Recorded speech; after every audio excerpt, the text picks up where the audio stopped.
Thanks for coming. Welcome to Boot Camp 2023. I asked Linda, when did you start? 2004. I started coming in 2006. Okay, we're gonna, hold on a second. We are good, we have audio. We had a little problem. I'm gonna start over. Hey, well, no, I'm kidding. So this is our 19th anniversary for Boot Camp. It's fantastic. And it gets better and better and better. I did get a preview of yesterday of today's session without Kate Cody, but it will be fantastic today. And we're going to get going. Thanks for coming. And without further ado, I would like to invite my fabulous business partner, which I know I'll get this wrong too, but I feel like I'm compelled to mention this. I'm so proud of Linda. We all are. But Linda was named one of the top women CEOs in the Boston metro area several years ago. Which is really, it's amazing. And I know firsthand that she has given presentations all over the globe. She has gone to Turkey, she's gone to South America, she's gone to Europe, she's gone to Canada, and all over the United States, and has done presentations. And I just love the idea that we did a partners agreement, which allows her not to do this as a new business. She has to stay as our CEO. So without further ado, Linda O. Hey! We're gonna dive right in today. As you know, we have a rock and roll theme at Boot Camp. So let's go back to 1956. When rock and roll was really getting on the scene. Some of you know about this. Ed Sullivan had who on? Elvis. That before the Beatles, in 1956, we had Elvis. Now, very controversial, because he had said at one time, that guy with the gyrating hips is never coming on my show. Way too risque, really, breaking all the boundaries of protocol, and not going to have it. And then Milton Berle had him on his show and beat his ratings. This boot camp has two themes. Today we're going to pick on self-awareness. We're going to talk a lot about that and the missed opportunities because you're not very self-aware. And the second thing we're going to talk about is building narratives. Now, let's go back to Elvis for a quick second. Elvis, did you see what he did there? What was he doing in the beginning? Was he building a little suspense? He was totally playing with Ed Sullivan there. I'm going to do a sad song. See what he did to the audience? He was getting you to anticipate what's going on. The lyrics so beautifully said, he was just joshing because he knew everyone was making fun of the song. Right? But he built stakes. What was Elvis doing? I thought he was here to sing. And all of a sudden he's talking about a sad song. He got you invested in what was going to happen next. And I have to say, is he the ultimate showman? Absolutely. Now, I'm going to talk a lot about putting on a show a little bit today.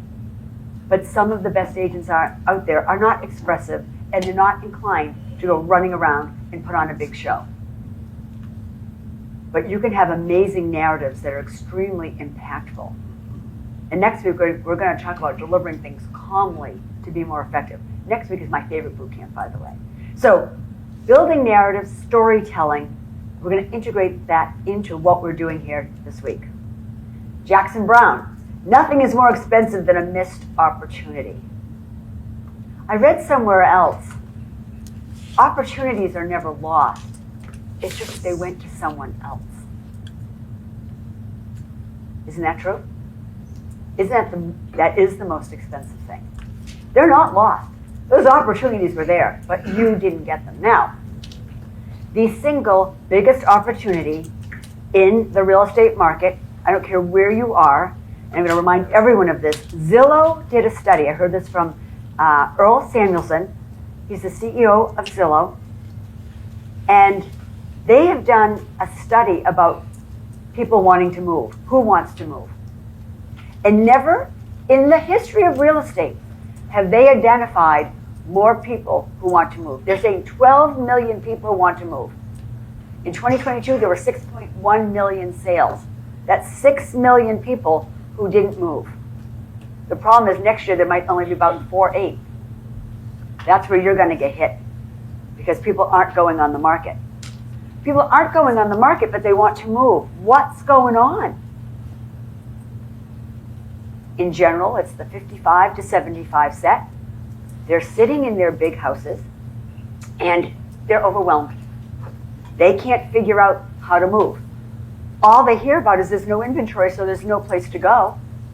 They're not crazy about paying all the utilities right now with what's happened to energy prices. They live in 3 or 4 rooms. They don't use the rest of their house. But their biggest problem is they don't know what to do with their stuff. They can't get out of their own way. They just don't know what to do. They don't have the resources. These people who want to move are not going to pick up the phone and ask you to list their house, even though they want to move. It is your job in this new market to help these people do what they want to do. But unless you're in touch with them, unless you are talking to them, postcards aren't going to do it, guys.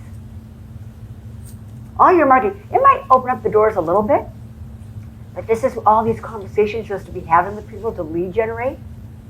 You need to be talking to these folks because with guidance, they do want to go. You're not talking anyone into moving. You're helping them get to where they want to go. That is the single biggest opportunity in our market.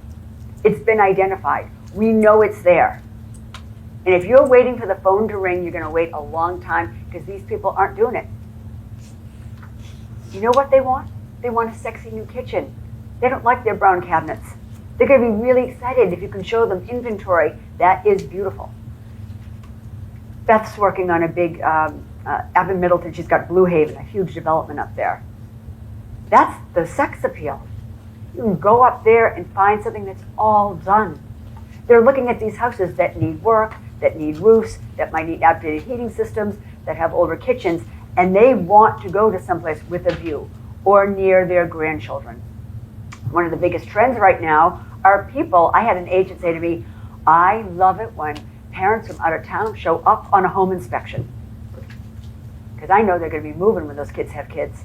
I'm seeing the grandparents move. And that is a phenomenon some of you are already noticing.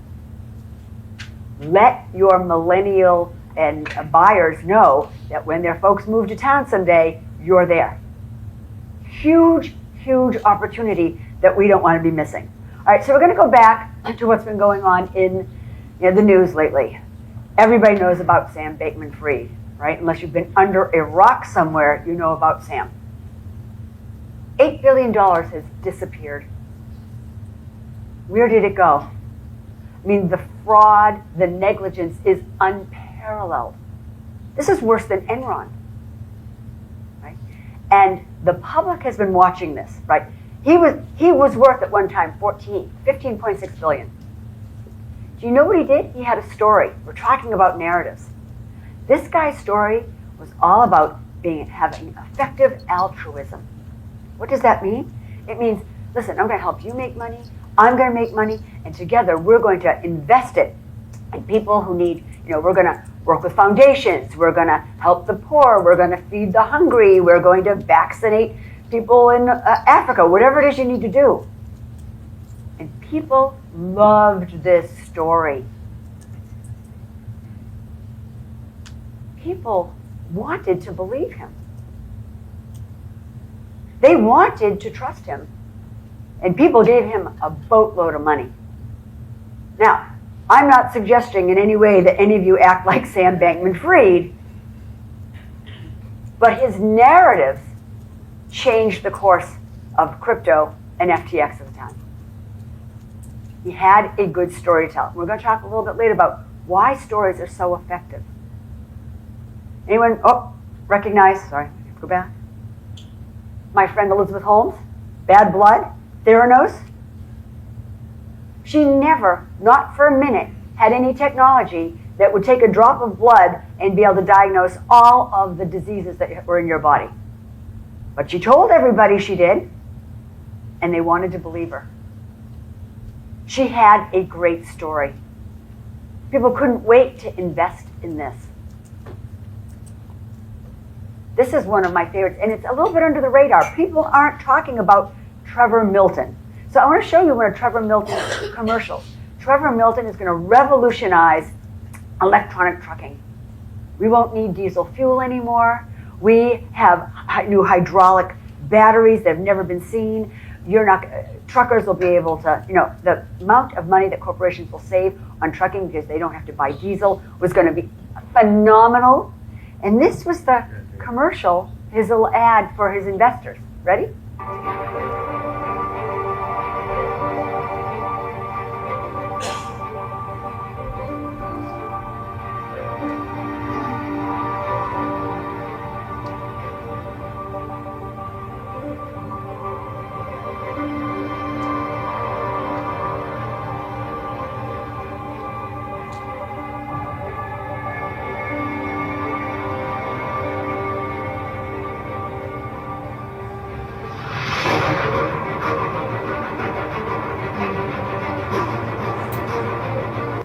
You'll recognize the name Nikola as in Nikola Tesla, right? Elon grabbed Tesla, he grabbed Nikola as a name. Now what was really interesting when he was brought up on fraud charges was that they found the actor that drove the truck because they put it on an incline and had to push it because there was no battery that would run this thing. General Motors had a partnership with them. It was on and on and on. Trevor Milton had a great story. I'm going to challenge you all today because if you've been in real estate for 2 weeks, you've got a story. Just talking to other real estate agents, you hear what's going on all the time. You have stories. And I'm going to suggest that you need to integrate your stories into your business. When people hear a story, what's the point of a story, right? When you're in a listing appointment, what do you want to have happen? What's your ultimate goal? I'm on a consultation. What do I want to have happen? You want to get the listing, right? But you sound like one of those crazy people like, hey, I want to get your listing. It's not the way you say it, right? You want to get them to like you. You want to get them to trust you. Science has done all of this work on storytelling being the most effective way to get an idea into someone else's head. They remember it. When you tell a story and someone hears a story, the neurons in your brain that are creating the images, the suspense, the things that you're talking about, they mirror image what's happening in the listener. If you want to impart an idea, tell a story. So we're going to get into that a little bit later today too. There's Trevor Milton. He built an $8.7 billion company on lies. It's gone. It was never there. It's spent. What I want to say here is the consumer, between what's going on with politics, we got George Santos from Connecticut, from Rhode Island, New York, who built an entire resume to get into Congress on lies. Nothing's true. He never went to he never worked at Goldman. He didn't work at Citi. He didn't do any of his charities. He's been evicted from everywhere. He's been involved in Ponzi schemes, but no one vetted this candidate.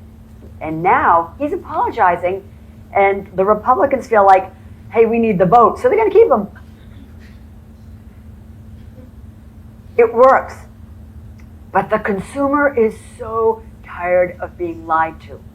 Now, I'm going to say, and I love you all, that probably about 70% of you are expressive personalities. We've done personality testing before in boot camp. I'm an expressive too, so I understand it. And we might be prone to a little exaggeration when we talk. Because it makes the story better. Laura's go, no way, exactly. We both know, right, all day long, because I can tell a good story. You're a great storyteller, Lauren, right? You are a great storyteller. But if the consumer catches you in an exaggeration or a mistruth, you have undermined all of your credibility. You're cooked. You're done. So I'm just saying, beware of that. That's the ethos out there. People are just fed up. And we're the good guys. We're the good guys who are doing it right, who are willing to do the extra work, right? Back in COVID, when there's 17 or 46 offers, we didn't say, oh, I'll just take the first offer that comes because I have seen agents report to me, Oh, they took my offer because they wanted to go away for the weekend and they didn't want to have to get a pile of offers. We know what goes on out there. It's atrocious. If we're going to be the good guys and do it right, let's be as effective as we can be. All right, so you are always going to be subjected to a little bit of what goes on at my house. Now I have a grandson, so this is what's going to happen. You're going to see him periodically. Now, we're not going to talk about the traditional first day of boot camp. I spoke a lot about Sean Aker. He is one of my favorite professors, forward thinkers, and he wrote a book called, was it Happiness? Something Happiness, about happiness. His book has been instrumental for boot camp. Because when I read this, he had this great theory. He said, listen, every one of you today woke up at some happiness set point. Diane, you might have woken up here. Maybe, Tina was here. John was here. Eric was here. And over the course of 3 weeks, you can raise your happiness set point by doing a few activities. Oh, is that what happens with the homework? Yes, that's what's going to happen with the homework, right? But the thing that I want you to know is that he came up with this study that happier salespeople sold more. So why not make ourselves a little happier and let's sell a little bit more? But it was way more than that. Happier doctors, they put them in a state of happiness, I don't know how they did it, diagnosed disease on rounds faster than those who weren't. And sent the same team of doctors in, one that had been dosed with the happiness, whatever they were doing, and the regular doctors, and they were coming up with answers a lot faster. Diagnosis, prognosis, and treatment a lot faster. All of us in a happier state will be better for our clients, will be better for our family, will be better for our friends. And so, I'm sorry. But it is not, I want to talk to you, Sherwood here is 16 months old. The setup for this is he was in that car and it crashed, all right? He's 16 months old, and this is, you're hardwired to be sad and upset when things go wrong. Here's Sherwood. You have car insurance, don't you? Do you? How dramatic is that, right? And that's kind of how we're hardwired to respond when things go wrong. But when we grow up and we're not 16 months old anymore, we have total control of our reactions. Now today, we were going to have a great presentation by Nancy Pilata, who had the nerve to have the flu. We will see her later. And we're going to thank in advance Kate Cody, who already had her presentation done, who last night got a call to, can you do it today? So thank you, Kate, on that. And happier agents sell more real estate. So I want you to participate in the homework. I want you to enjoy doing it. And I want you to feel really good 3 weeks from now. All right, next, we're going to talk about self-awareness. So without going all university professorish, there's a thing called the Johari window. It's something that psychologists recognize everywhere about who we are. All right? And it really is, we have 4 components to our psyche. The first one is our public self. Those are things that you know about yourself and that other people know about you, right? We all know that Diane today will be probably the best person on Facebook because she is going to love all your comments. She's going to give you a little cheering because that's just who she is. Although I'm going to tell her to stay off the screen as much a little bit later, but she's very loving that way. We all know that Tina, because she came to Ninjas and she was there for 17 weeks in a row, and she drove to Reading from Connecticut, where she lives, just to participate, is totally driven and committed to doing what she wants to do. We know that about Tina. We watch her, and she knows that too. So she has a public self that we all know. Everybody here has a private self. There's deep, dark secrets that you're dealing with. There's the problems that you have. There isn't anyone that escapes them, that the outside world doesn't know that's going on with you. That's your private self. Then there's the unknown self. That's the things you don't know about yourself and no one else knows about you. It might be health issues, things like that. But the real problem, the catastrophe for all of us, is in our blind spots. You know what that is? That's the thing that everyone knows about you that you don't know about yourself. All right? And this is much more prevalent with people than you can possibly imagine. So our blind spots are how we may be harmful or hurtful to other people. If you actually took the time to read what boot camp was about today, I said, not me, I'm perfect. But think about everyone you know, everyone in your family, every friend, every associate, the employees you work with. Probably you could think of a flaw, right? Probably, are they really cheap? Are they aggressive? Are they rude? Are they lazy? Are they a little bit negligent? Are they unreliable? Are they always late? That's what's going on. And they don't kind of realize that. When we look at ourselves, we're perfect. We don't see those things about ourselves. So 95% of us think we are self-aware.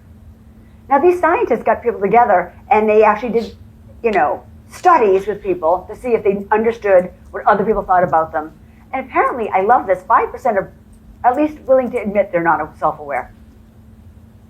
But 95% of us are walking around thinking, I got it, I'm under control. I know who I am. I know how I treat people. I know how I come across. I know how I'm micro-messaging to everybody. But turns out only 10 to 15% of you are. There might be people in your life that are really good to you that are giving you great feedback. I know I rely on Eileen. She's the first one to tell me I'm out of line. Linda, that wasn't funny. That's perfectly funny, But to have people in your life that'll do that for you? Linda, when you had the business meeting today, I know you weren't talking about so-and-so, but they think you were. I said, I had no idea so-and-so did that too. I was talking about someone else and hoping they got my message, wherever it might be. So only 10 to 15% of you are. Good for you. And everybody in this room thinks they're in that group. Right? That's how it works. Are you aware? Think about the micro-messaging that you give every day. Are you on your phone at the table? Are you on the phone when you're with clients? It's just a home inspection. I'm going to suggest right now that if you're on your phone during a home inspection, you should ask your clients permission. Hey, what if you got it on the basement? I'm going to just catch up on my email. It's polite. Because without saying that, you're saying somebody else is more important than you. And people feel it. They don't even consciously feel it, but they feel it. We're the most terrible to the people we love. That's why we pick up the phone all the time, because we're not trying to impress them. So think about those things. How you dress, right? What car you drive, whether you're on time. People are sizing up every single thing you do. And here's the tough thing. The last time someone told you you didn't get the listing because you were an out-of-town agent, or because they liked the marketing of the other agent better, or they didn't list with you because they had to list with so-and-so as their friend, that's not the reason.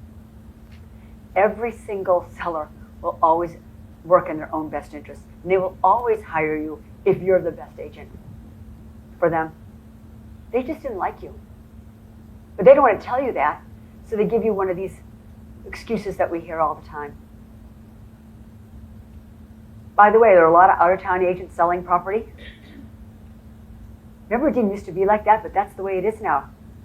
Because, the internet has eliminated those boundaries. People want strategists now. They want tacticians.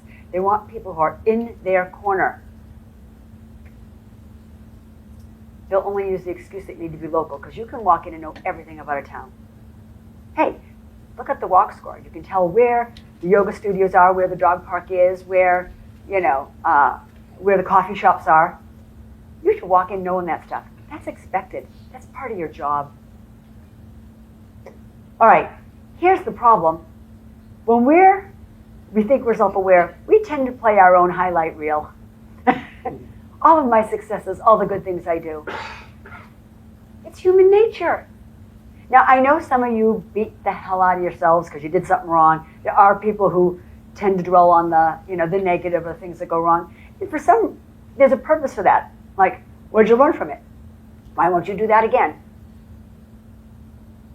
But when we think of ourselves, we put ourselves in a pretty good light. So I want to talk about this guy, Marshall Goldsmith.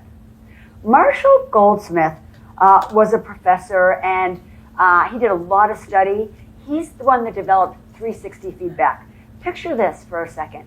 Imagine being the subject of a 360 feedback where everyone kind of got in a circle around you and gave you feedback about who you are. That has got to be a grueling experience, right?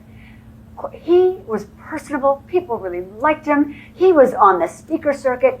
Corporations were hiring to work with their leadership. And one day somebody said to him, Marshall, you should subject yourself to the 360. Sure. You know what feedback he got? He said to him, Marshall, you're probably, I don't know if you're aware, but you tend to talk badly behind people's backs. And you know what he said? Thank you for the feedback. I really appreciate it. But I cannot think of one instance when I ever talk badly behind anyone's back. As a matter of fact, tomorrow when I come into the office, I'll give anyone $10 if they catch me saying anything bad behind someone's back. By noon, he was down $50. This is the guy who invented 360 feedback. This is the guy that this was his profession. And he was unaware. Josh Misner. I tripped into Josh. This guy's really funny. He's a professor out in, I don't know where he is. He's out west someplace. And he's come up with a way that we can get that feedback ourselves without hiring a corporate coach to do 360 feedback. And let me tell you where it comes from. So Josh said in his early days he had young kids, 8 and 11. He was, networking his house. Remember when we used to do like wire up the house? That was a big thing. We were going to have internet in it. This is how long ago this was.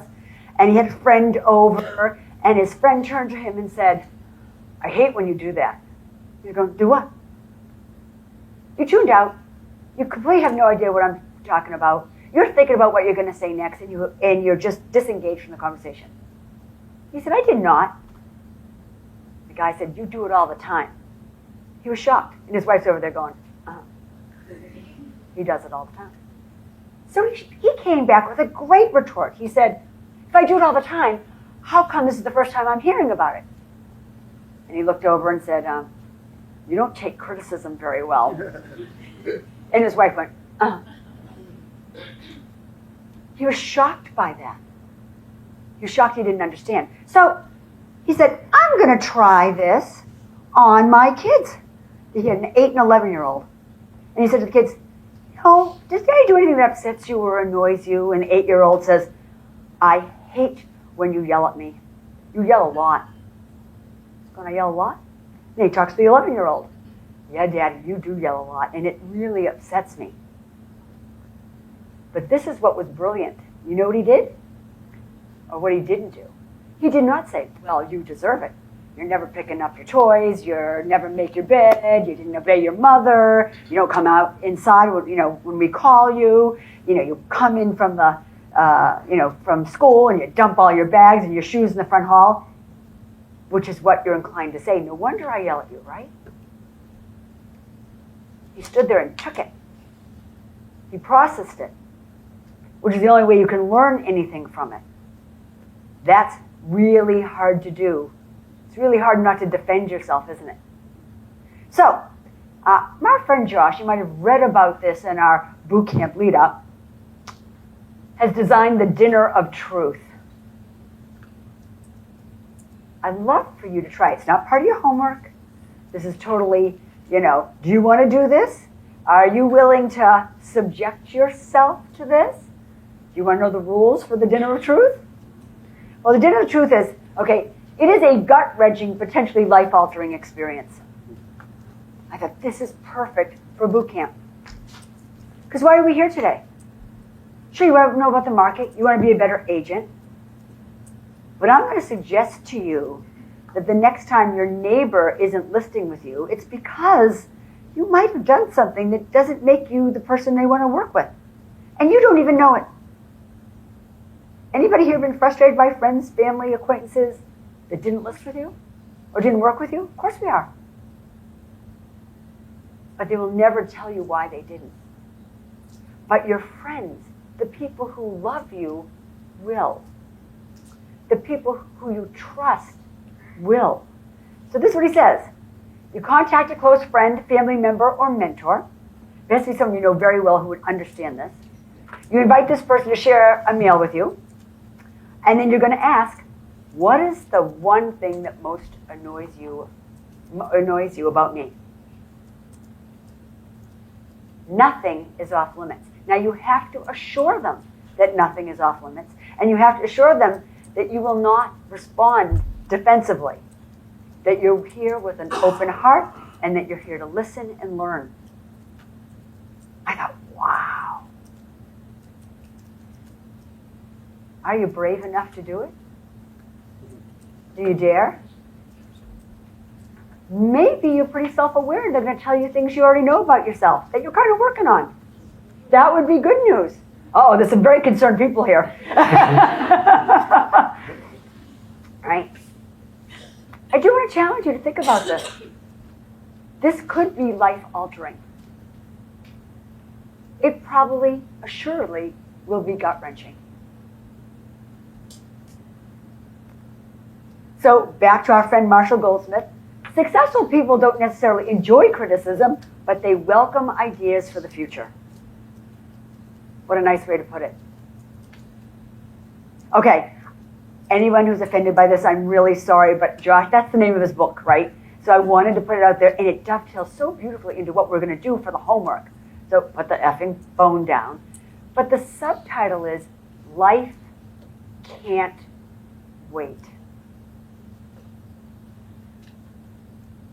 Here's some cool facts I'm going to throw in your face.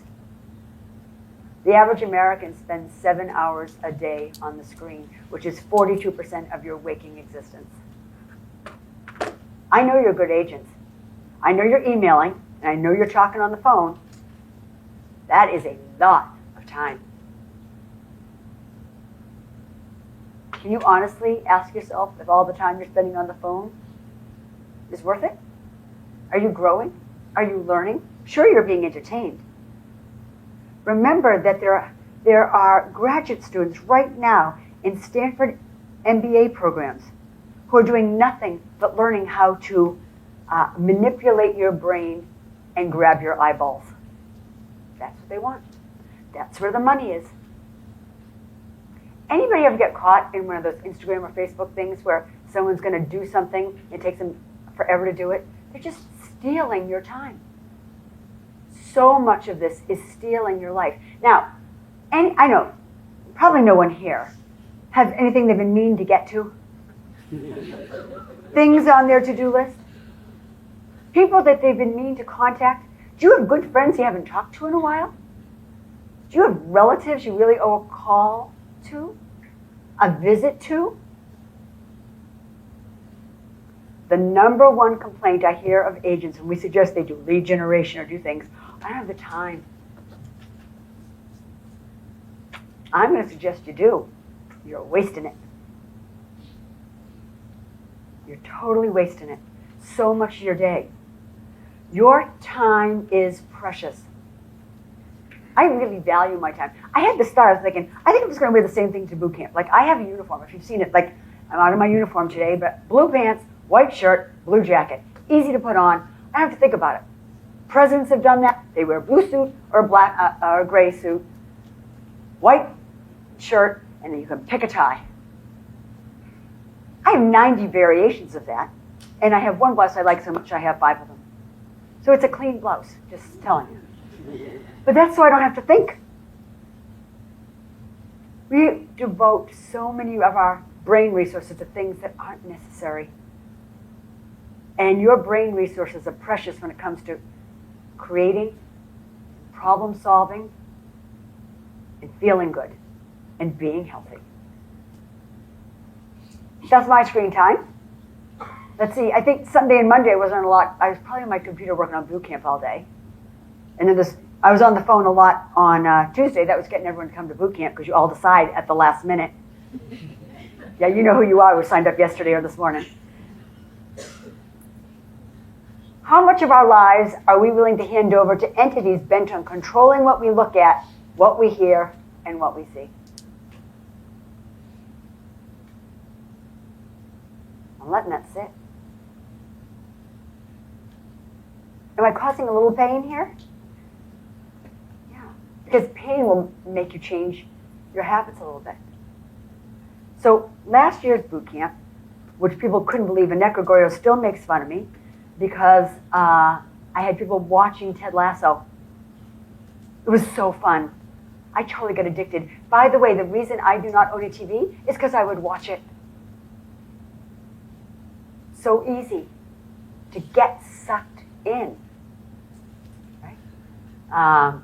But the other thing we did at boot camp last year was we talked about the Atomic Habits. And the Atomic Habits by James Clear, the main focus is all of us can just make a 1% change in things we do, a 1% change in our diet. I won't have the second glass of wine. I'm going to eliminate the candy bar at 3 o'clock. That's it. And how over time, it really makes a difference. I personally do not believe in New Year's resolutions because I don't know anyone that holds to them. They're total BS. But I do believe that you wake up in the new year and it's a time for change. It's a time for you to think about creating the person you want to be. I'm just going to give a weight example. Mary's here. So everyone knows, if you haven't met Mary, she's like 102 pounds. She's skinny. She has the best diet and the best exercise regime you will ever see. Well, I spent a week with her. We were down in Barbados. I thought, I'm going to eat everything that Mary eats all week long and just see what happens. All she eats is chicken and salad. I'm just telling you right now, it's not a very exciting diet. And I did lose a few pounds, but then I woke up and went, I don't want to eat chicken and salad for the rest of my life. I like dessert, right? But her exercise regime is so on point. This woman walks 15 to 20 steps, 1,000 steps every day. She's walking the dog, she's moving. If she's not, she's in yoga, she's on her bike.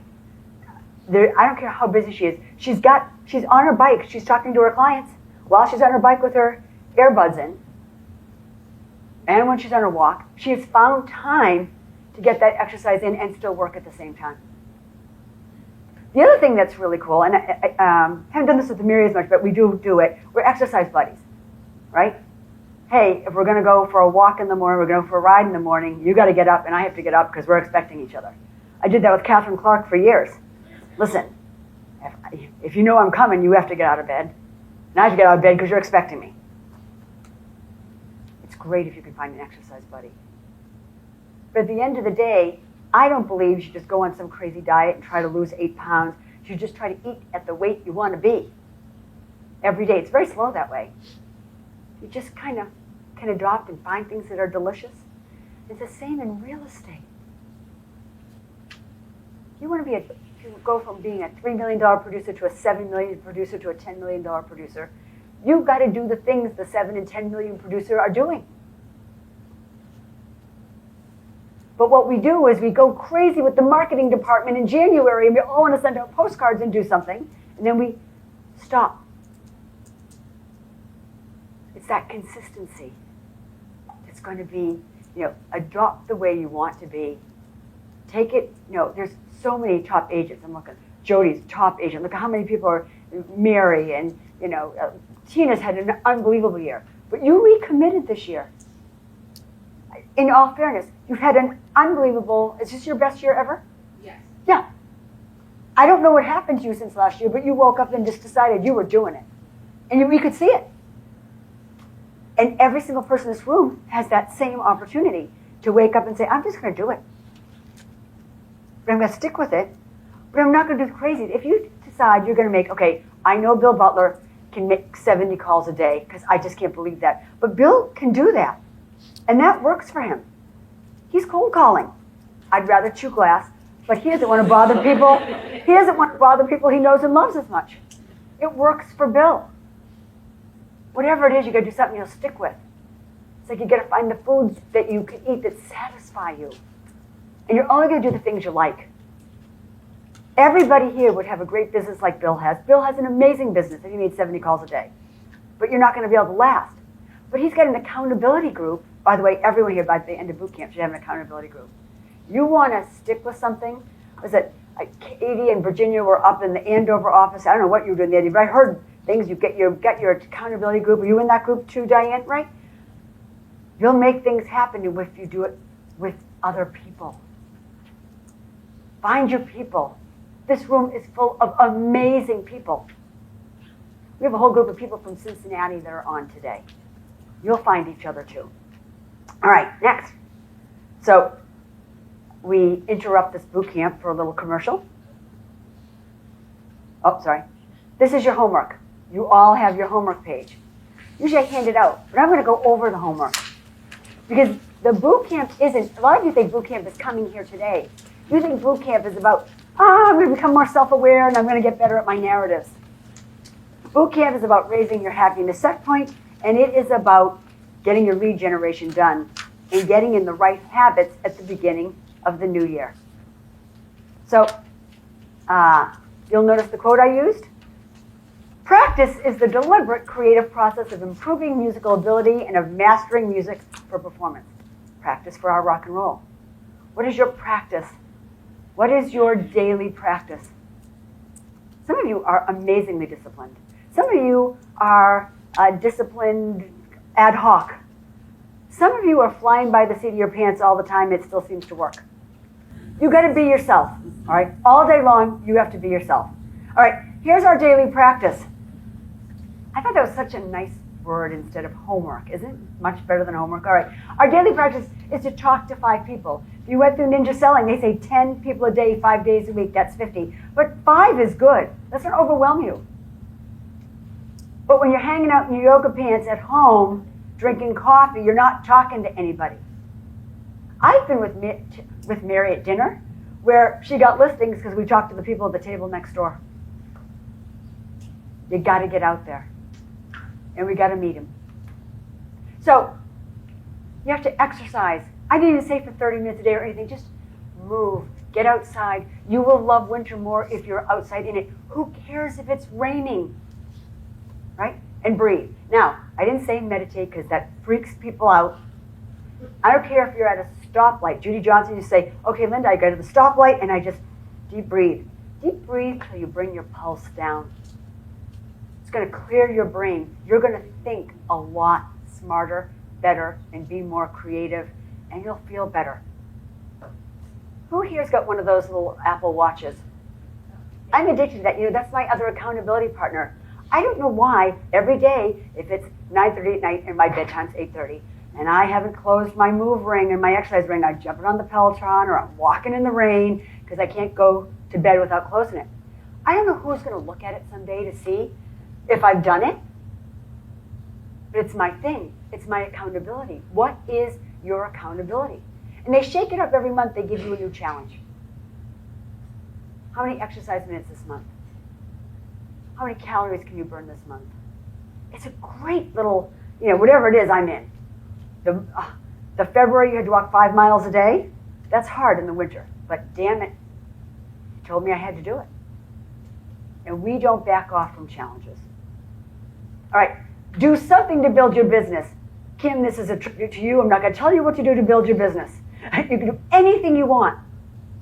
And it can be simple things. Build your database. There's a million things you've been wanting to do to get your business to the next level. Just start. Is it Maria Kondo who says, just clean for 5 minutes? Because when you just clean for 5 minutes, the next thing you know, it's a half an hour. You just got to start. Often I get on the Peloton and go, I'm only going to do a 20-minute. And then I'm going, okay, I got a warm down ride. Oh, I'll do stretching now once I'm into it.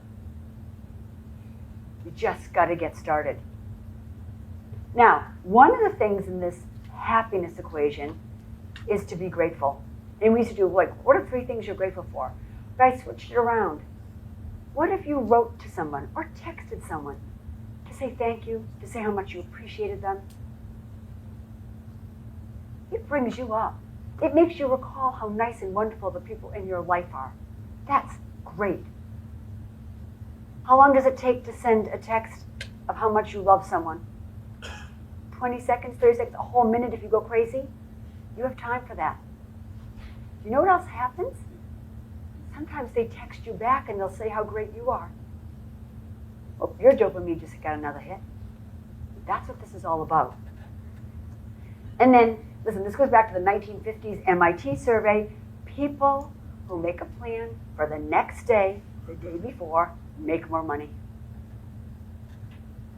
We in real estate, we wake up and we just seize the day and we react to it all day long.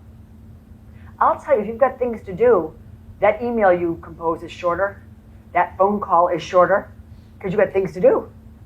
You don't let people ramble on. You respect your own time because you've got a list of things you've got to knock off.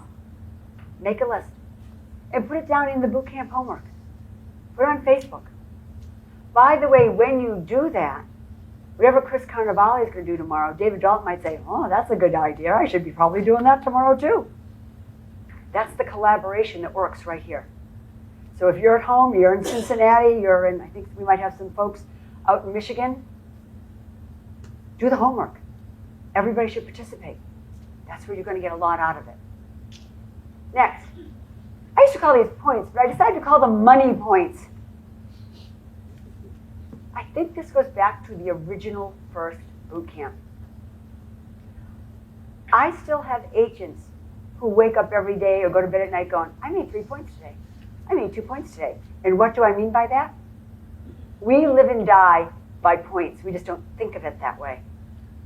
1 point is a lead or a referral, right? That's good. But you can get a lead all day long, but if they close, that means bupkis, right? But that's a point. You want to generate leads. The next thing you want to do, and this is good, I'm looking at Chris King here. Chris, you're new in the business. If you adopted this right now and said, I got to go out and make some points today, it's going to be great for you. So 2 points is an appointment to meet a decision maker. You talk to them and they're willing to do a buyer consultation. Come out and see my house. I'm going to count, I just say face-to-face. It should be Zoom or, or in person. I will count Zoom now because I know that's legit. You're talking, there's tone, there's visualization. You get 3 points for an executed, 3 points for meeting them if it actually happens and they don't cancel on you. And you get 4 points for an executed contract. And I mean a buyer agreement, a listing agreement, or a P&S. Notice what is not there. What is not on that? Offer. The offer form is not on that. No points for that. Because if you don't get that rated P&S, you're not making any money. Think about your point system. For those of you in the mortgage business, I'm looking at Eric, you might have a similar kind of thing that you can do. Here's the big boot camp challenge. I already told you I don't own a TV. When people get up to a gunpoint and they come up, they go, we were looking around, you really don't have a TV. And I really don't have one. Like I said, I'd watch it. Now, the challenge now, when I started boot camp, we used to do this, and it used to be 13 weeks long. We'd meet once a week for 13 weeks. People were taking the challenge to not watch TV for 13 weeks, and we had people doing it. I had great photos. I had somebody do a big photo they'd put up for their kids. They'd put a big piece of poster board over the TV. But I do mean screen time. I do mean Hulu. I do mean Netflix. I mean Disney and Apple. And I'm only asking you to do it for 2 weeks. Boot camp ends in 2 weeks from today. Can you go cold turkey? No. I know what happens. The Patriots or some football game happens. I get it. All right? There's a radio for that. Remember listening to the Red Sox on the radio in the car when you were a kid? It's another experience. I love to take my bike out in the fall during the Patriots games because nobody's on the road. Never ever ride your bike after they come home. I'm going to suggest that you could do it.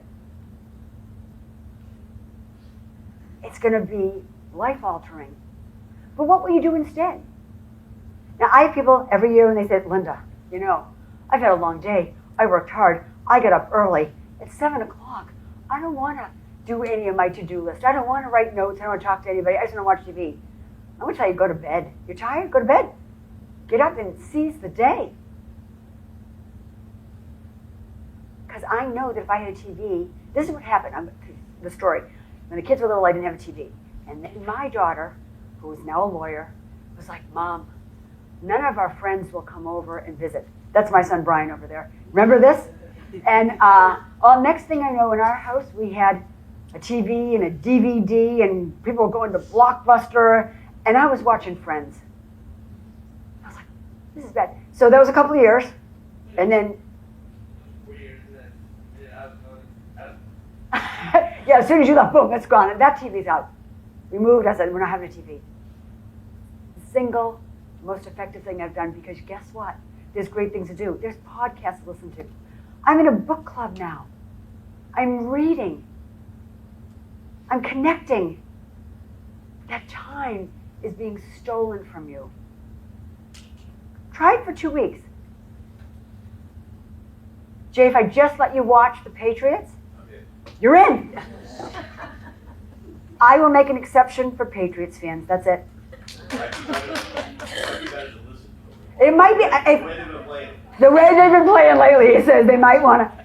Yeah. Well, we probably have some Bengals fans on here too. So let me tell you what we're going to do.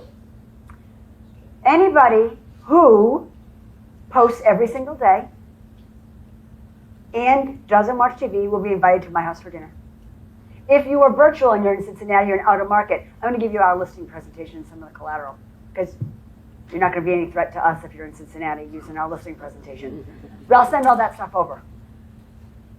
I hope I have to do 10 dinners.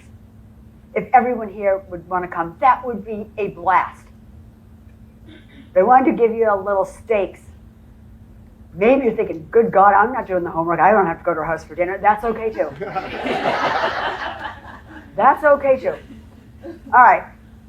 Accountability is not only what we do, but also what we do not do,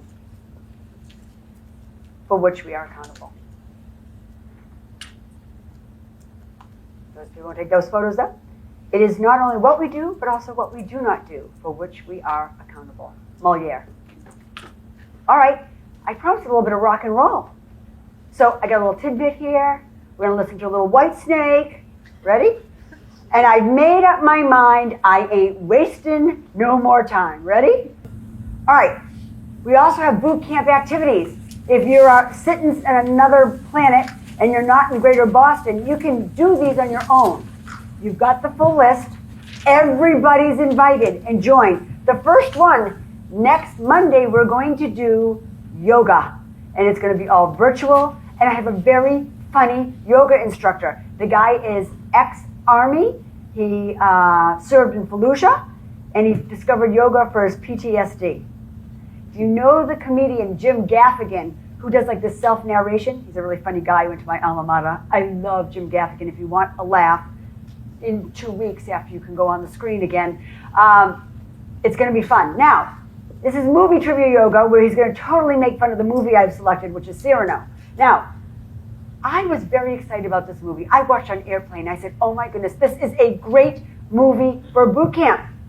Cyrano, the character, has just got something to tell all of you. And it was a musical. It's a 19th century play. And they've done it as a musical. I liked it better than Hamilton, which is apparently totally sacrilege. You're not supposed to say that. I ran it by my book club, and they didn't like it as much as I did. If you don't want to watch it, you do not have to watch the movie. However, you might be familiar with the story already if you've watched Steve Martin in Roxanne. Remember, he had a big long nose, and he had this love interest. Same story. If you want to watch that instead, you get the gist. But why I liked this one is they repurposed the Cyrano character to be Peter Dinklage, who is from Game of Thrones. He's a dwarf. Imagine him playing the love interest in that. Really, I thought it was extremely powerful and very well done, but I am kind of alone on that in that camp. All right, so if you don't want to watch it, fine. And then next Thursday, we are going to do a moth-up. Again, everyone is invited. We're going to do it at the Reading Training Center here. And I'm going to ask you all to come. You don't have to. It's totally voluntary. If you want to participate, prepare a 5-minute story. We're talking about narratives. We're going to pick from a hat. We'll listen to 10 or 12. You only get 5 minutes. I will cut you off at 5 minutes because we got to keep it going. So practice. The Moth are real stories that happen to you. You can't tell someone else's story. You can't have notes. But it will make you practice your narratives. What's your opening line? What's your hook? Do you have a good ending? And you want to stick your ending, your landing, like a gymnast. You don't want to go circling around. Don't be preachy. But everybody here has a story. And I want you to practice your storytelling so that you are ready to practice your storytelling on your clients so that you can get inside their head. On that Friday, we're going to do Yoga Nidra. I added that this year. My husband calls this sleeping yoga. What is sleeping yoga? It is, you're going to burn about 7 calories. You're going to get home, you're going to be in the dark, you're going to be warm, you're going to lie there. But, I am not the most earthy, crunchy person. And I have a niece that once said to me, Auntie Linda, you are the least Zen person I know. Okay, that's fair. But I also attribute yoga to changing my life. I was in the chiropractor 2 or 3 times a week for years. And the chiropractor always gave me these exercises to do with your neck and stretch and all those kind of things, right? And how many people ever do the exercises they're supposed to do for PT? And nobody ever does them, rarely, right? Finally he said, I think you should do yoga. And I didn't like it. I thought, this is slow. Oh my goodness. But I keep stretching your body out. And all of a sudden I didn't need to go to the chiropractor anymore. So Friday night I thought, I'm just going to go to Yoga Nidra. What is this restorative yoga thing?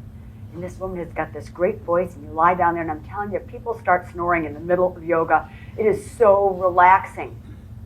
But I had 2 really weird experiences there.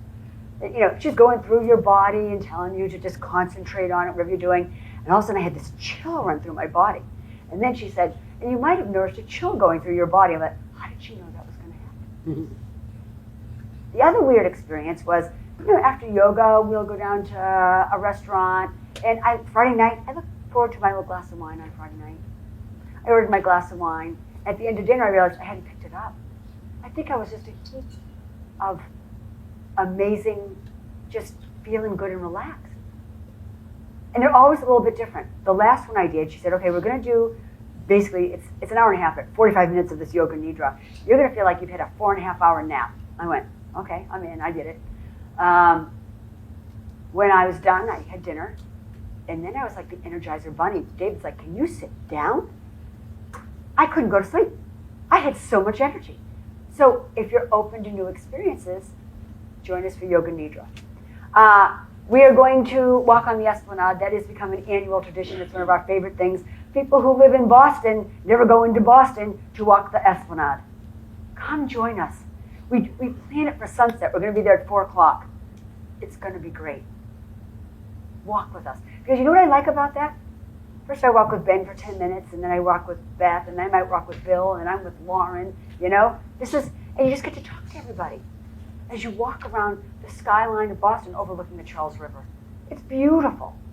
On Thursday the 17th, we're doing music bingo at a Sam Adams brewery in Jamaica Plain. It was free. It was fun. You can drink some beer.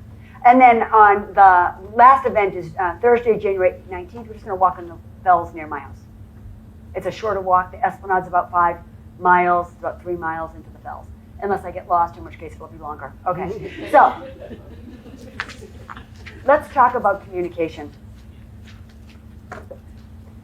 Communication is when our message is memorably understood. Anybody here ever been frustrated by a client who said, you didn't tell me that, I didn't know that? And you're thinking, I remember that phone call. I remember that in the presentation. They don't remember. People don't remember a lot of what you tell them. So if we want to be memorably understood, we tell a story. Now, Kim Douglas is in the back. She runs a podcast. This woman could be on TV any day. She has an absolutely amazing personality. But what I love about your podcast is you don't talk to these women leaders and just ask about all the facts. You get great stories, their origin stories. And so you remember them when you're done. Unlike when we go into our listing appointments and we just fill people with facts that they should know. They're not taking it in. You're not delivering in a way that's memorable. When I came across this George Bernard Shaw quote, I thought, this is it.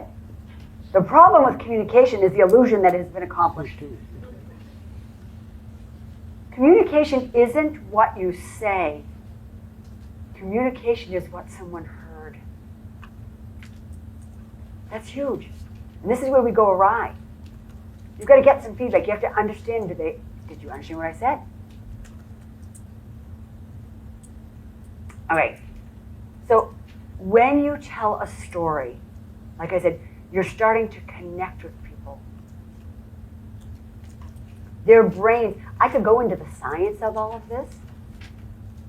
All you need to know at the end of the day is it is very powerful.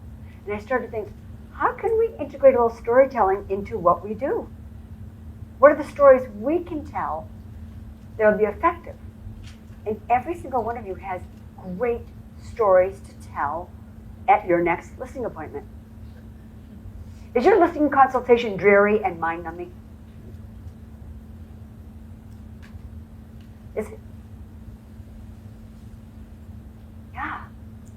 You know, you've heard it 1,000 times. Lauren likes to quote me. We go in like self-promotional jerks. This is why you should hire me. This is how many houses I've sold. This is our office's market share. And this is what's going on. It's not about them. You're not connecting on that level at all. So I kind of like our listing presentation because I did it. So obviously I'm not self-aware if you don't like it, right? So that's what's going on. There's some great things in it. My daughter, I got permission to use it, but she didn't know how bad this photo was. Can I use that photo of you getting ready for your wedding? She is beautiful. Wow. But we use this because in our listing presentation, we say, hey, selling your house is like internet dating. Right? Your first showing is online. Are you getting ready for the party? I want you to test your reaction. What is your reaction when you see this? Our listing presentation is based on the principle that people are shallow. They only see what they see. They judge and make decisions so quickly. There's some pretty cool things about our listing presentation. Here's the other favorite slide. So these are the good slides, not my mind-numbing slides. I have mind-numbing slides, and I decided I had to fix that. How it happens. This slide is about how pricing works, how success works in real estate. And I'm going to give you a slide, but then I'm going to suggest maybe a story you could use. It's my story. You have to make up your own, but you have one like it. So people who strike out, you know, the total losers, they overpriced their house, you know, it stayed in the market, started to languish, and people wondered what was wrong. And then they didn't get nearly as much as they would have gotten had they put their house on the market for the right price in the beginning. It's a age-old story of real estate. Remember, Zillow says if you don't price it right in the beginning, you lose 4%. That's almost the price of the commission. You get 4% less than you would have. People who price right on the money or a little bit under get 2% more than they ordinarily would have. That's good stats. So how do you strike out? Well, the initial price is much too high for the condition. Buyers and agents shun property because seller is unrealistic. Seller rejects first good offer because it's too low, right? This used to happen when houses stayed on the market for more than 7 days. And then sells for significantly less than first offer or has only one offer after a very long marketing time. Those people strike out. How do you get fair market value? Well, this is typically the scenario of fair market value. It's priced correctly. It's an average condition. The kitchen is dated. Remember, people buy kitchens. A dated kitchen is just, it is, brown cabinets are the hardest thing to sell now. Premium value. How do you get premium value? Well, It's price sharp. It's got on-trend paint, kitchens, and baths. It's decluttered. It's staged well, and buyers perceive value and pay top dollar. That's a premium win in our market. How do you hit a home run?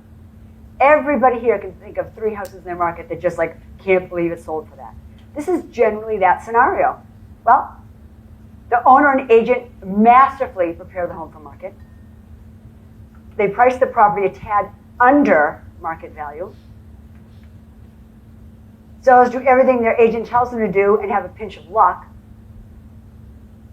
And competitive bidding results in above market price. And if you join the company, this is yours with all the other goods, just saying. So, all right, so let me go back to this for a second. I'm just going through here. What if the story was kind of like this and I added a story? I have a story from way, way back. Fran Kelleher calls me, she's a friend of my mother's. Her aunt has died, she's got to sell the estate. I go over there, and before I go over, she says, Linda, I know you. You're going to want me to paint. You're going to want me to do things to the house. I'm not doing anything. I just want to warn you in advance. I've heard all about you. We're not doing it. I'm totally undaunted, which, by the way, is what we've named our condominium, Undaunted. And I think, okay, first of all, don't refute that, and don't tell her what you're thinking, because you're dead on arrival if you tell her you're going to do this stuff.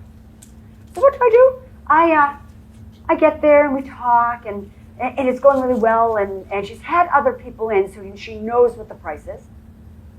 And I said, I can get you a lot more money than that. You know what they're telling you. But we have to paint it. Nope, Linda, I was very clear with you. I'm not painting.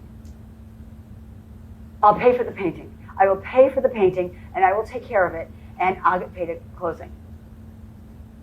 Please let me. I'm going to get, now, I tell her more money, but not nearly what I think I can get, because you have to always build in a buffer in case you're wrong, right? Because you never want to overpromise what you would get. So I'm giving her like $50,000 more if we spend $12,000 in paint. Fine. And this is so long ago that the house wasn't going to sell for $300,000. It was on busy street, and it was pink. Barbie Playhouse pink. Pink tile in the bathroom with that black stripe that they liked so much, that's how they did the kitchen. That's what I'm dealing with. I'm dealing with a lot of pink. I couldn't change the pink, but I whitened the cabinets in the kitchen because they were pink too, and I painted everything else. And she was like, I have to admit, Linda, it looks really good. I said, I know. You know what we're going to do to make a lot more money? We're going to stage it. And she went, no way. That is the stupidest money I ever saw. This house comes empty.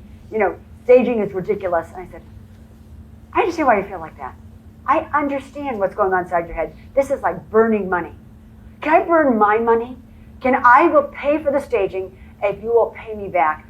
And she was like, Linda, you are pushing. I'm going, I know, but I'm hardwired to get the last nickel, and I know you'll do so much better, and you will not regret it. Her husband's like, I think we should do this. And Fran's like, oh my God, okay. So she concedes. We have the professional stager out.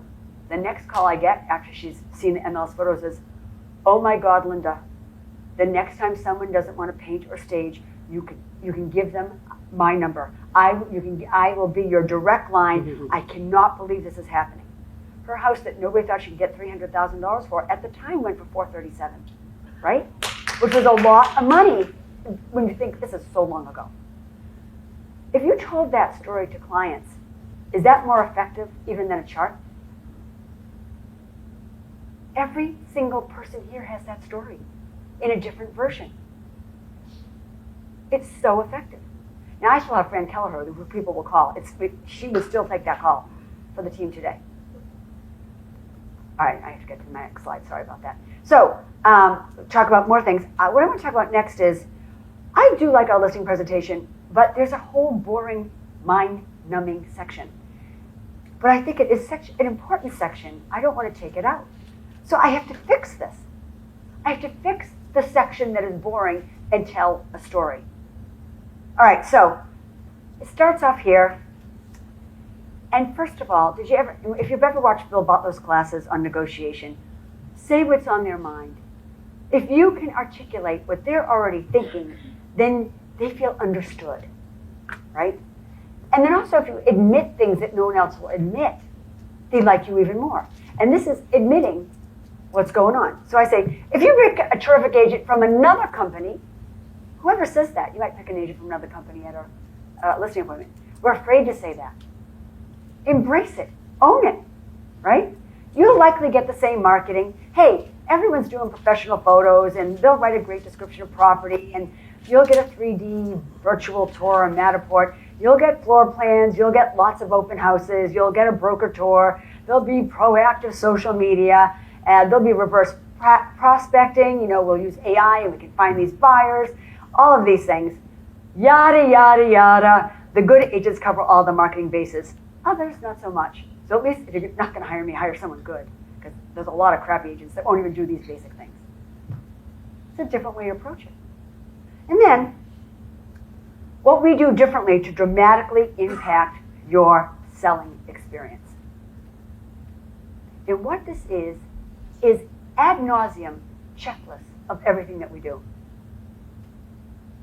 It's pretty boring. But it's all the stuff that nobody does. It's how we prevent people from having disasters during their real estate experience. I think it is the huge differentiator. But what if I told a story instead? Or with it?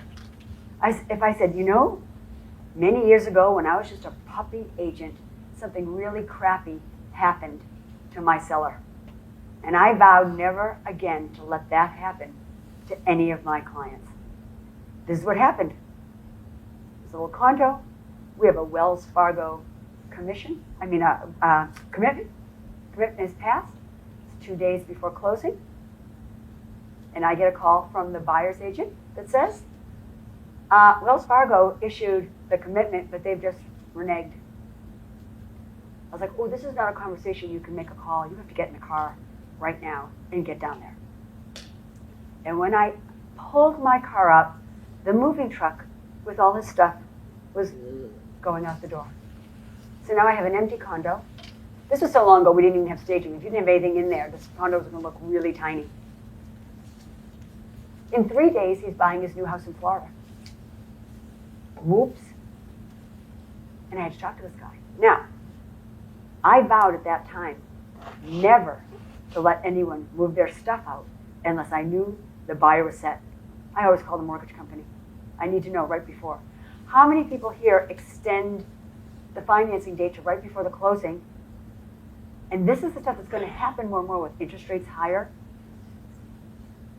How can you protect your seller? But the story goes on. Once I decided I was going to do things proactively, so bad things never happened to my seller, I started to make all these lists up so that nothing would happen that I could possibly prevent to the seller. Now, can you prevent everything? You cannot prevent everything. Human nature is at play, and people are weird, and people die, and we just had somebody whose house didn't close because the buyer went to jail. I mean, you can't control things. Right? You can't control things. You have to finish the story. What happened to the guy who was pulling out to move into Florida I'm not telling you. No, I'm just teasing. So what I did, I go to my go-to lender, Joe Pag, 100% closing, and I said, I hate to do this to you, Joe. How fast could you close this guy? Oh, this is the other thing. I forgot the other part of the story. The other part is, I am never again ever letting anyone buy a house unless my lenders vetted them. Now, they don't have to use my lender, but I need to know that Joe can do it. Because if Joe has to pick up the pieces, what was great about that, and I used to actually write in MLS, but MLS got upset with me. You can't put a lender's name in MLS, because it used to be, if you, seller would be, your offer will be more attractive to the seller if you have a pre-approval with Joe Pag. They made me take that out. But so that was a private conversation I had with every single buyer's agent. So I want to let you know, if you'd like your offer to be accepted, I need to know that Joe Pag can do this deal. And then Joe Pag would call me and say, Linda, this is really dicey, a lot of red flags, I don't know, or yes, we can do it. Even if they don't use me, he got an at-bat, and I knew that the deal could get done if it had to be. That's how that worked. So Joe Pag closed it in about 5 days. He moved his closing to Florida. It all worked out.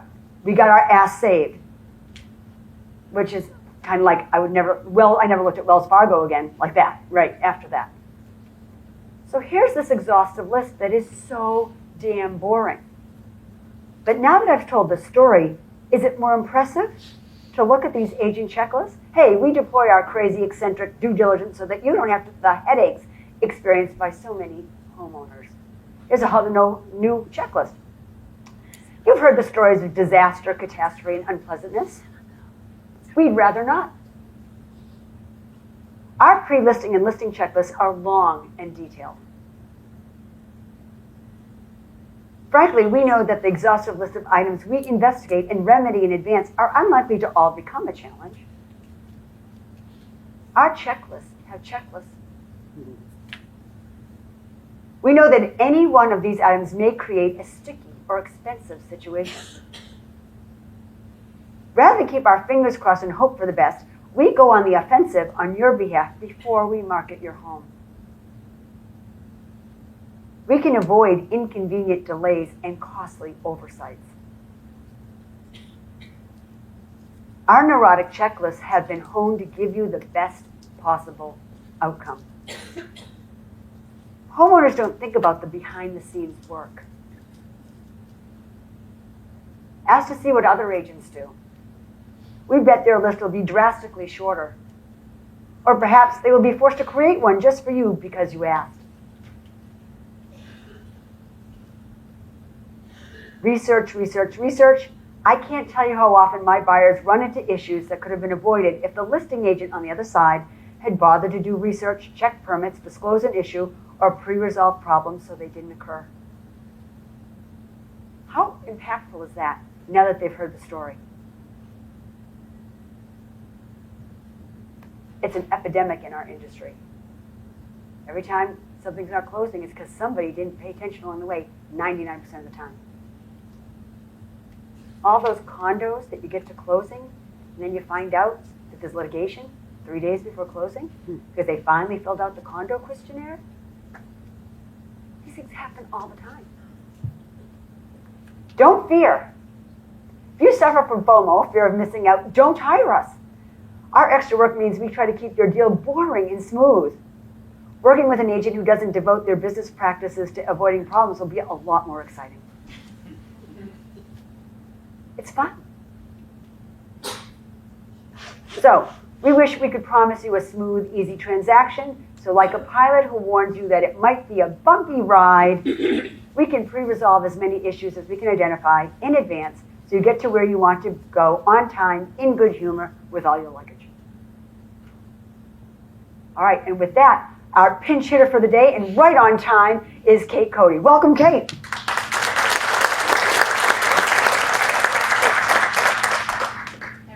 I don't think I'm on.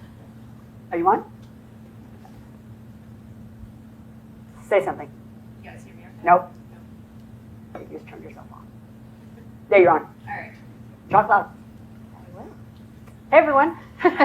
I was not prepared to do this today, so bear with me. I'll try to avoid my notes, but I might have to peek at them from time to time. And Linda asked me to talk about why clients pay me more than you. So here I am. This is a 1-ton dumpster that my husband and I were throwing bags of trash out of the second floor balcony on a condo. Oh, there I am cleaning a toilet because my cleaner got COVID right before we went on the market. Those are just some of 57 trash bags that I bagged items up for junk removal to come in because I had an out-of-town seller. So those were just, sorry, I'm just going to go back again. Let's see. All right, we'll move on. Those are just some of the things that we all do as real estate professionals to get the best outcome for our clients. We all do it. Not shown there is the dog walking, the snow shoveling, the school enrolling, and on and on and on. But are we getting paid for that? Are we getting paid what we're worth? I had to take a step back and figure out, why do I get paid what I get paid? And for me, it really came down to 4 things. I'm expensive. I love wallpaper. Whoops, went too fast. when we're back. All right. Let's see. I'm expensive. I love wallpaper. 23.5. That is not a new marathon distance. We'll get into that later. And I let them choose. So I'm expensive. You know you're competing on commission or professional fee because somebody's uncle, attorney, friend was once a real estate agent in Florida back in 1995 and told them they should always interview at least 3 agents. Make sure you say it first. Expensive, and I know it, and I make sure my clients know it too.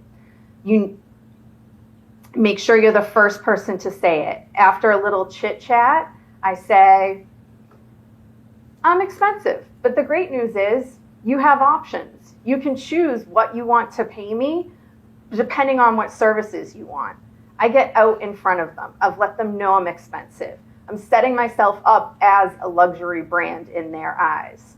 People will pay for luxury. It's why people get their hair cut on Newbury Street. It's why half of you in here drive Audis. And it's why I buy shoes with red bottoms. People will pay for luxury.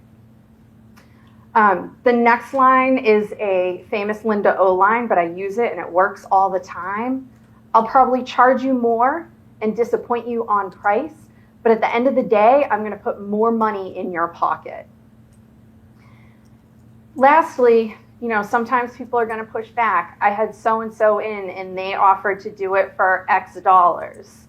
You got to have a stomach for this one. It's a little risky, but I've yet to lose a listing once I say this, and I'm sorry, I'm just not a discount broker. I would love to list your home. I would be honored to represent it, but I am not a discount broker. It's amazing what fear of missing out, not being able to work with you, will do to people. I said I love wallpaper. It's actually not true. I hate wallpaper, much like most buyers, but that's not the point. The point is, when somebody calls you because they're thinking about selling, they want you to come over and look at their house and tell them what they need to do to get ready. They actually don't want you to tell them what they need to do to get ready. They want you to come over and tell them how wonderful their house is. The second we walk in the door and we start saying, paint that, stage that, get rid of that, they no longer hear your strategies for getting them the most money. All they hear is, I don't like your house. How many people here have lost a listing, me included, because they said the other agent loved my house and said I didn't need to do anything? So out of that, I've learned I need to listen and find something nice to say. This is hard for a lot of us. This takes work. How many times have you walked into a house and the seller immediately says, thanks for teeing this up for me, by the way. I'm not going to paint. Buyers want to pick out their own paint colors anyways. I hate all that grayish. Bite your tongue. For those of you who were here last year, we're still going to blame millennials. Just have a little patience. Or you walk in and they're so excited to show you the renovation they did, the new kitchen that they did in 1995 that they think is still brand new. Wow, what a great job you did. I love those cherry cabinets. You know what? Those hold up much better than all those white cabinets today. Or my aunt picked out this wallpaper in 1958. Isn't it amazing? Wow, that is exquisite. She had high-end taste back in her day. And the famous, I'm not staging. You don't have to. You don't have to do anything. So we'll do a little practice. These are actual listings of mine before photos. So this is such a great room. I love that fireplace. I can imagine all the family holidays you had in that room. The built-in, and the windows. Wall-to-wall carpeting, covering hardwood floors, protecting them all these years. That's amazing. Meanwhile, I am frantically writing down, paint everything, rip up carpet, new light fixtures, whitewash fireplace. But they're not hearing that. I'm telling them how wonderful this house is. And it's not a lie. We're just going to make it look wonderful. This is a lovely one.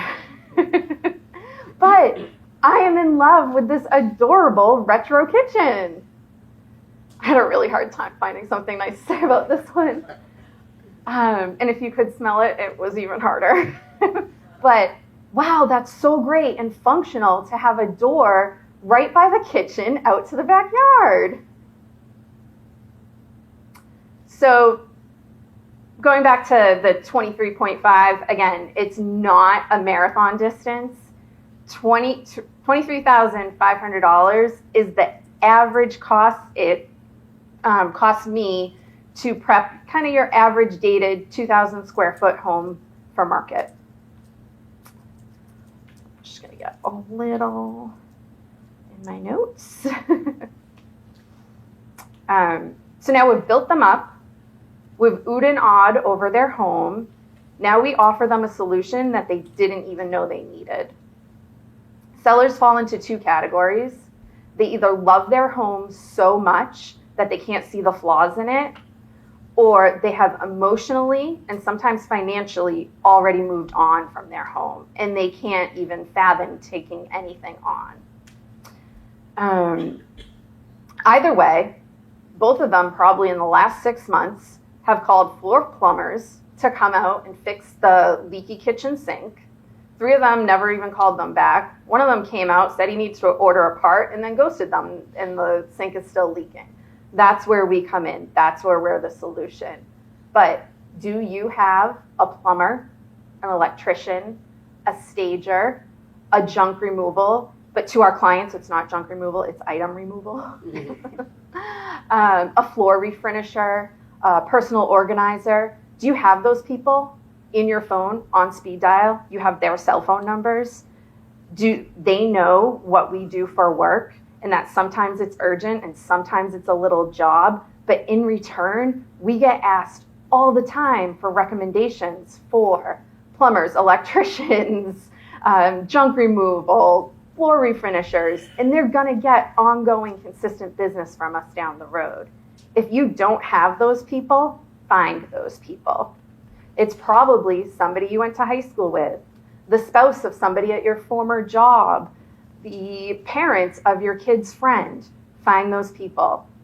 And find 2 of them, because they do occasionally take vacations, so you always do need backup. Let's see. So, Mr. and Mrs. Seller, I love your home. It's a great house. You don't have to do anything. But I wouldn't be doing my job if I didn't tell you how to get an even better result. Here's where we get to blame millennials. Apologies for millennials in the room. I don't think this about all of you, but it works with sellers. Today's buyers are spoiled by HGTV and Instagram. They'll overlook an old roof, an ancient heating system, shared driveway, knob and tube wiring, if they can walk in a house and fall in love and envision themselves there. And they can't do it with your stuff. It needs to be staged, light, neutral colors. The largest buying population is millennials. They don't want to do any of this work. They don't even own a paintbrush. Again, you don't have to do any of this work, but I wouldn't be doing my job if I didn't give you the opportunity to make that choice. And then here's where I give them listing prep. A list of what I'm suggesting along with estimates. Paint the entire interior. Don't just tell them to paint. Their version of a light neutral color might be very different than ours. Give them the actual colors, $10,000 to $12,000. Remove carpet, refinish hardwood floors. Paint kitchen cabinets white. I told them I love the cherry cabinets. Now I'm telling them they have to paint them. Replace appliances with stainless steel appliances. New kitchen and bathroom faucets. Replace light fixtures throughout. Replace bathroom vanity. Glazed tub and second floor bathroom. Clean windows throughout. Professional staging. Some maybe unexpected handyman fixes that might come up down the way. If they're still not on board, let other houses tell the story. I'm going to show you 118 Bainbridge and 210 Hawthorne that were homes in Malden on the market the exact same weekend. 118 Bainbridge, 9 rooms, 3 bedrooms, 2.5 baths, master bath, 2,800 square feet, smallish lot, but it was all backyard, flat, usable, fenced in, 4 off-street parking spaces. It was originally on for $729. It had 2 price reductions. 28 days later, they accepted an offer and finally sold for $650. They did not paint, they did not stage. Same weekend, 210 Hawthorne. Spent $23,500 getting it ready for market. Also, 9 rooms, 3 bedrooms, 1.5 baths, no master bath, 1,000 square feet smaller. They did have a bigger lot, but it's all ledge straight up behind the house. Great if you're a billy goat. If you want to toss the ball or have a cookout, it's unusable. 1 parking spot, 5 days to offer, 12 offers, over asking, on for $685, sold for $827. Let someone else's house tell the story for you.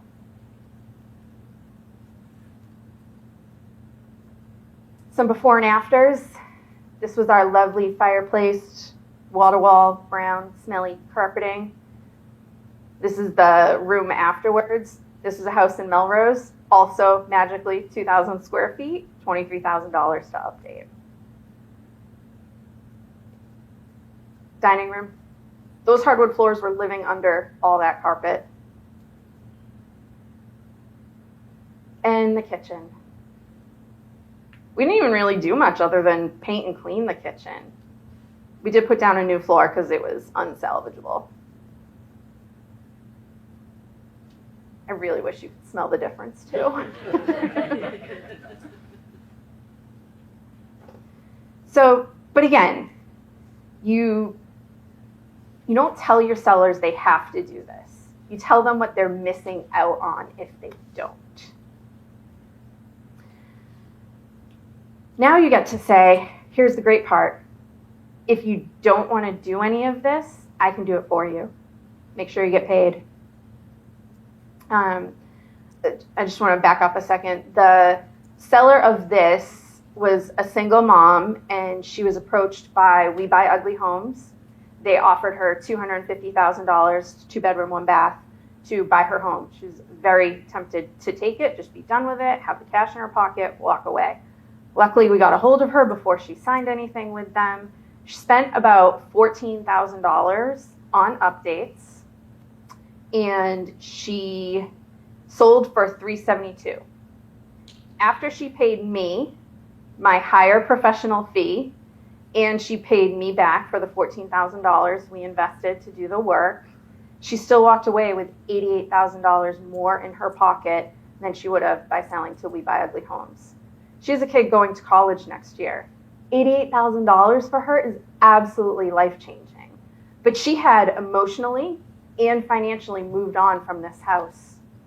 They don't know they need this solution. Offer it to them. So now that we've told them they need to do this work, now let's give them the solution. Mr. and Mrs. Seller, I can take care of this for you. I do charge a higher professional fee to do so, but I will coordinate all the work. I'll contract with all the vendors. By the way, they actually call me back. And I'll front the money to be reimbursed at closing. Because we're in mixed company here, I can't talk actual professional fees. So we're going to go off a, a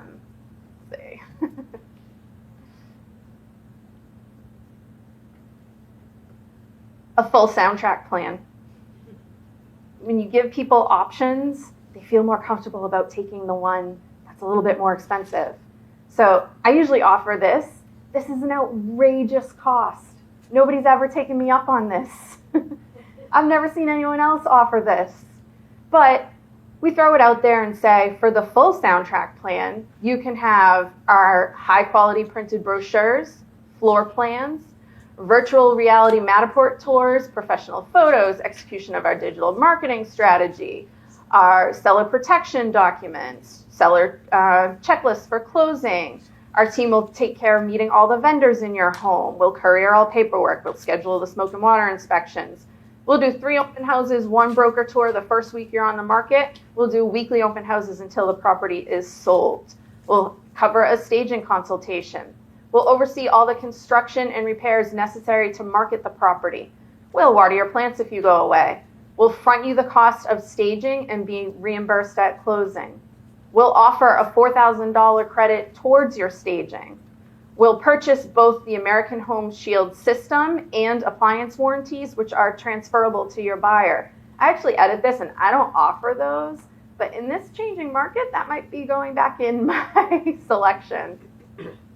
We'll oversee all paint improvements. We'll pay for the consultation fee to meet the professional organizer at your home to give you a quote to help you move.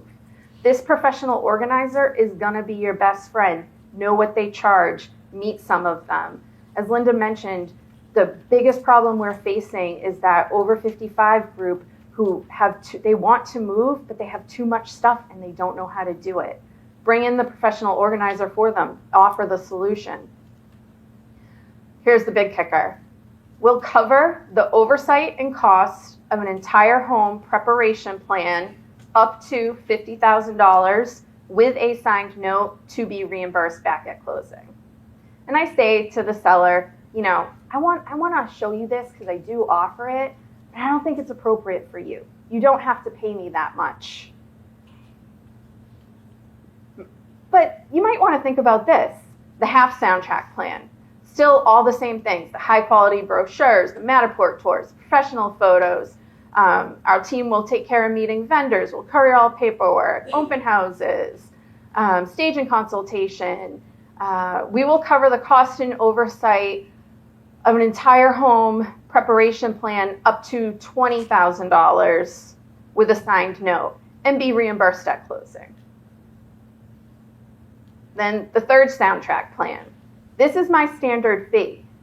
Unfortunately, what I'm seeing out there is a lot of agents, this is now becoming a high fee, and what I consider a low fee is now their standard.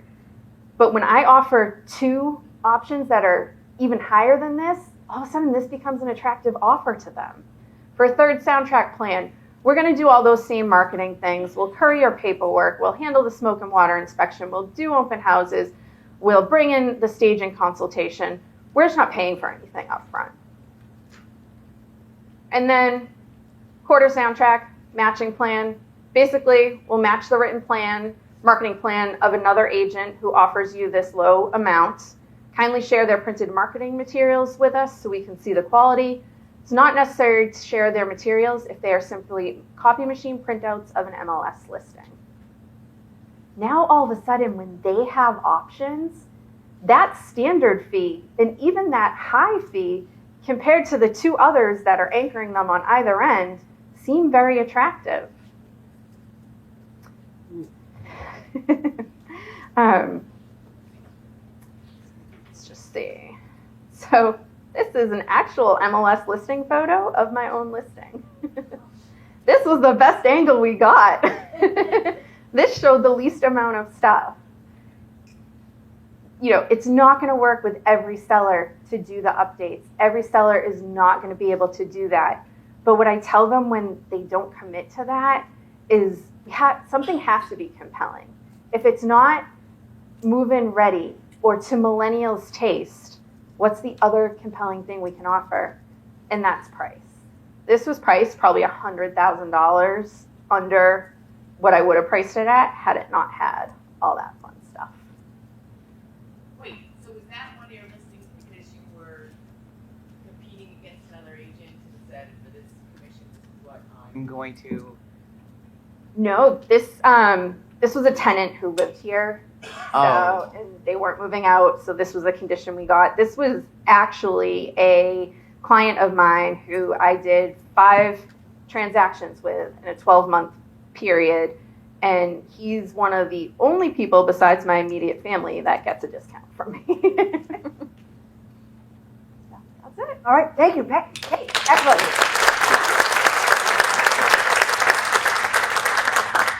love options.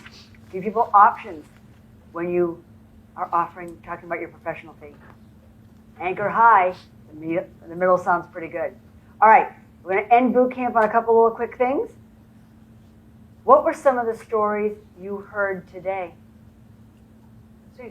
Where'd you hear? Name some of the stories. The paint kitchen, right, what else? The 360 feedback, right, you heard that. Offer options, another one. I heard a story from Ann Man.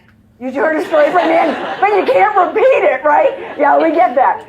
You know, whether there's a truck that didn't show up, or, yeah, the 360 feedback guy who didn't understand how unself-aware he was. Those are the stories you're going to remember. Now, I want to show you some really cool marketing by another agent at another company that I caught on Facebook the other day. Betsy, this is where you've seen this because you participated in this, I think. Here we go. So, this is Domenica Giordano. She works up at Merrimack Valley, and she posted this on Facebook the other day, and I think it is one of the most brilliant things I have seen on Facebook. She had 500 views in the first 30 minutes. She had so many private messages. She's never seen anything like it. Now, this is fun. The headline before she went on Facebook Live was, "Will you be my partner in crime?" So, here we go. Hey guys, I'm at my office, so I'm trying to be quiet, but I'm doing like my first of the year stuff, like updating my database and all that jazz. You know, checking my addresses and whatever. So This is the way up. like to send. So I'm going to start like to again. send out like a postcard to my clients. Can we get this volume higher? Anything higher? This played beautifully yesterday. Why is this not high? Oh, now it's gone. That was good. I'm so sorry about that. Keynote 1. All right. I'm trying to get this as high as possible so you can hear. Are you putting the microphone next to the speaker? Yeah, the speakers are up here though. Okay, here we go. Hey guys, I'm at my office, so I'm trying to be quiet, but I'm doing like my first of the year stuff, like updating my database and all that jazz. You know, checking my addresses and whatever. So I like to send, occasionally I like to send out like a postcard to my clients, my past clients, just to say hi and, you know, whatever. Hope they remember me. And so I started looking, and I'm looking for a funny one because, you know, I'm barely an adult. So I found one, and it's a lady, a realtor, and she's sitting inside a shopping carriage, like with her legs hanging out. And it says, "Are you shopping for a realtor?" And now I have to make it happen. Like I'm gonna do this. I was gonna try to Photoshop my face, but I want to take the picture. So I need someone to meet me at either Crosby's or Stop and Shop. Cannot be Market Basket because my son just got a job there. Crosby's or Stop and Shop. Preferably Crosby's, because I feel like they have less cameras. And we gotta be fast. I need someone agile. I'm gonna hop in that car, legs hanging out. I'm gonna snap a couple pictures, you know, get some good angles, and we're gonna make this postcard happen. So if you want to be my partner in crime, then DM me. This was her inspiration. Don't you want the picture of her in the shopping cart? Her messages blew up. Can you put me on the mailing list? I want to get a picture of the postcard when you're done. Betsy offered, as a fellow realtor, I'll go take the photo. She engaged the clients. How fun was that? First of all, like, I'd rather chew glass than try to sit in a shopping cart. Like, that is not me. But what I loved about it is she's willing to be different. Did she stand out? Right? Did she have a great little story there? Is that memorable? Do you have pictures of her, the image already of her at Crosby's with her feet hanging out of the shopping cart?